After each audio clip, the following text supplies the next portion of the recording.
I wanted to share with you how I've been using Ambleside Online just to show that there's more than one way to use this free online Charlotte Mason curriculum. I'm Jenny with Kids Learning for Life, and I consider myself a Charlotte Mason homeschooler, and I have talked over the course of the past 2 years on this channel about how much I love Ambleside Online. Previously, I've done a whole video on my review of Ambleside Online, but today I want to focus more on how I actually use it in everyday homeschooling life. I want to start out by saying that I am not a Charlotte Mason expert, okay? And there are plenty of people that are. So for resources by these people who are experts in this field, I would actually direct you to a video I did previously about Charlotte Mason resources for homeschoolers. I'll make sure to put a link in the description below. I enjoy Charlotte Mason's teaching philosophy. I feel really connected to it, but I'm not here to say that the way that I use the Charlotte Mason method or the way that I use Ambleside Online is the best for everyone. The way it should be done is the way that works best for you and your family. Also, I'm going to assume you have a basic knowledge of what the Charlotte Mason method is. Now, if you don't, please let me know in the comments below because I am considering doing some sort of beginner's guide to Charlotte Mason. So if that's something you're at all interested in, let me know. Okay, I think I'm done with disclaimers now. I hate to bog down videos with a ton of information at the beginning that might not even apply to you, but I just felt like I had to say those few things in order for us to continue on with this conversation about Ambleside Online. Now, I love Ambleside Online, and probably my favorite part of Ambleside Online, if I had to choose, is the master book list. This book list consists of living books that you will be introducing to your kids in different years of their education. So this is what I refer to see what I will need to buy for upcoming years. And this has been working great for us, and it's really laid out great, and it even shows alternative options if there are any. So this book list is great, and it's what I refer to the most. And speaking of years of education, let's talk about year placement. My school-aged daughters are ages 6 and 8, and against a lot of, previous advice from the Ambleside Online website or people in the Facebook group, I have decided to put them in 1 year together. So this year we have been doing year 1 readings together. I just kind of felt like there was no way I had time to double up the readings. I would rather have them together. They're less than a year and a half apart in age. So it's not even like they're actually 2 years apart in age. And it's just the way that I've been able to simplify Ambleside Online to make it really work for us. The reason this could be a controversial decision in the Charlotte Mason community is because in the Charlotte Mason method, Charlotte Mason herself said that children should not start formal lessons until the age of 6. Now, this means that my second daughter, who is now 6, almost 7, was actually starting to listen to these books be read aloud by me before she was even 6. I never had her do formal narrations like her older sister, but she was always kind of around listening anyway, and she always kind of wants to do what her older sister is doing, so she would be around and listening to the readings, and she was fully engaged. I do notice that she picks up on more than she's really let on, so even if kids are not doing narrations or they are younger, they're probably picking up on a lot of this information just by osmosis. Now that she is 6, she is doing narrations along with her older sister, and I kind of have them take turns. So that's been working well for us to have them take turns, maybe a little give and take.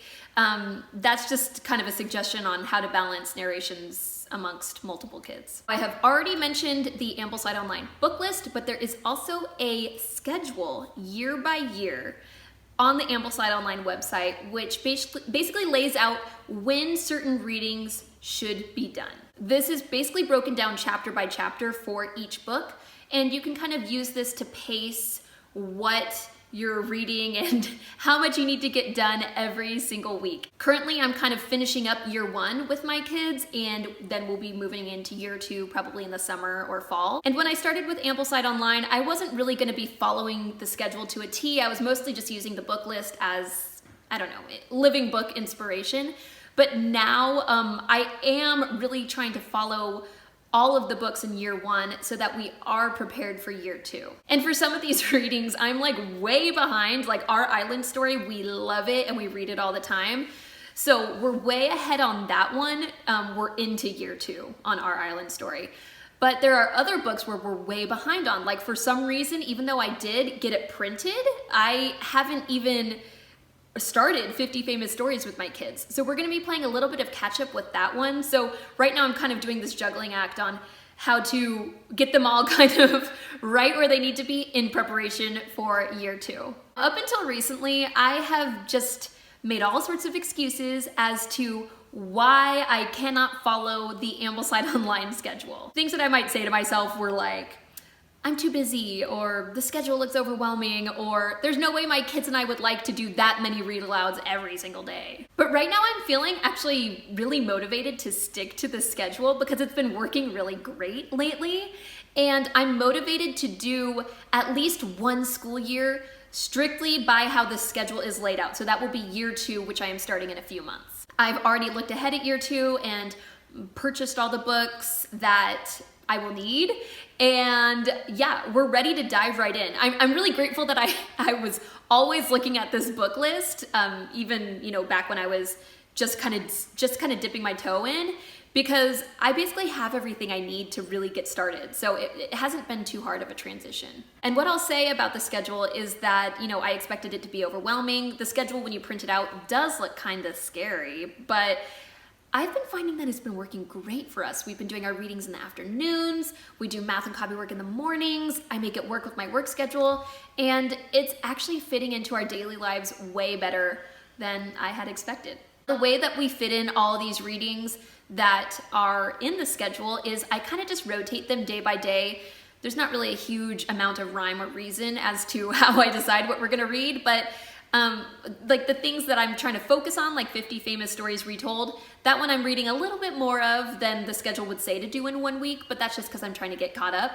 But I'm trying not to go overboard as far as catching up either. I don't want to put too much pressure on any of us. We'll rotate different readings, like Paddle to the Sea, we'll do like the George Washington biography, all sorts of things like that that are easy to kind of, intermix with each other so that it kind of flows. And of course, we always mix in some Shakespeare in there. So there's always Shakespeare in the rotation. And then we love to do poetry together. So my kids love memorizing and reciting poetry. So that's another exercise that we kind of just mix in there with our daily lessons. And like I said, I've been doing the math and copy work, like the daily tasks in the morning. And thankfully, Charlotte Mason says that short lessons are best, and I'm not going to argue with that because that's basically how I'm able to get it all done in one day, is short lessons. And then in the afternoons, that's when we do the readings, poetry, all the other stuff, the stuff that's on the schedule that you kind of follow chapter by chapter. One way that we do fit in all these readings, if it's maybe a little bit more of a hectic week,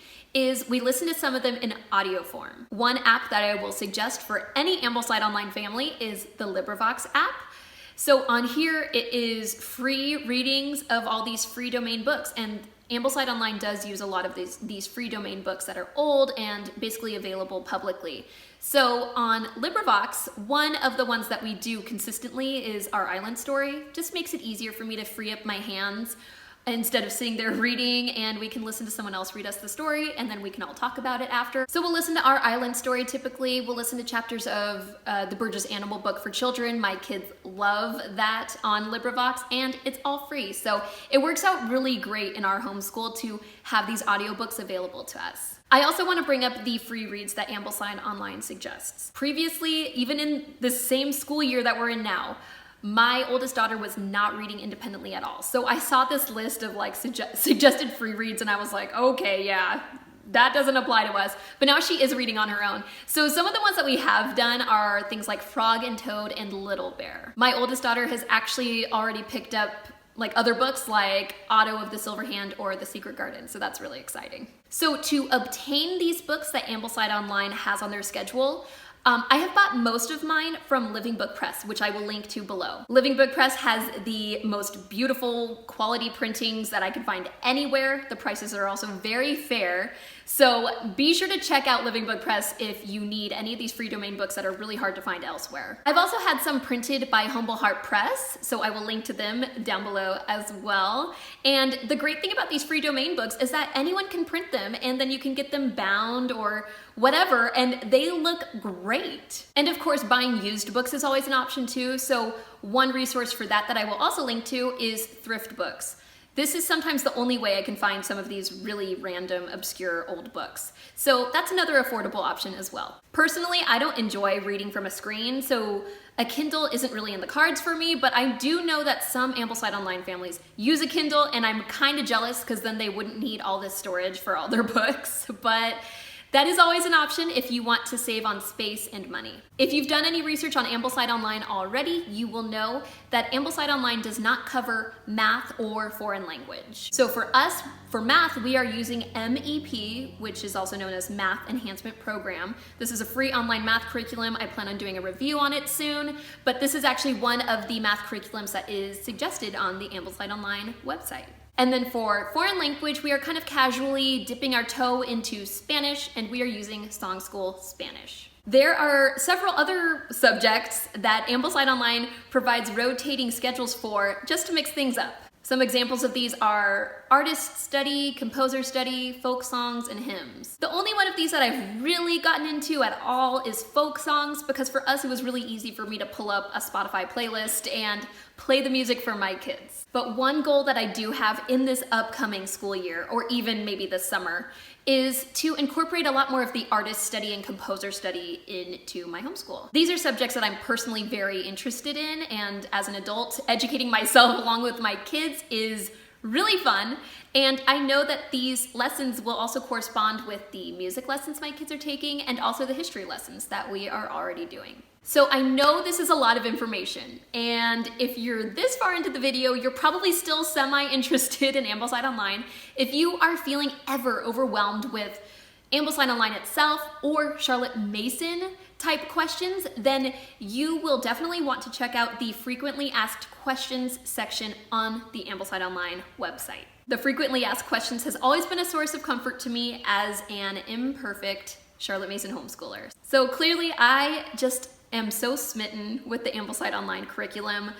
I love how it inspires me to learn new things with my kids. I love the rotating schedules. I love the reading schedule. I love the book list. I love it all. I mean, how many curriculums have a rotating schedule of artists and composers to study, as well as hymns and folk songs? How often do you see something like King Arthur stories or Alice in Wonderland on a reading schedule? I'm always on the Ambleside Online website. I probably spend a certain number of hours every week just on there, and I always discover new and fun things to do in our homeschool. Even though I'm still working towards implementing Ambleside Online strictly by the schedule that they have designed so beautifully, I do feel like Ambleside Online is where I'm supposed to be, and this is where I fit in the homeschool world. And I'm just grateful to have free access to such a wonderful and rich Charlotte Mason curriculum. Two books that I have so delightfully discovered through the Ambleside Online curriculum are Our Island Story and Home Geography. So if you want more information on those, I will make sure to link them over here. See you next time, and happy homeschooling.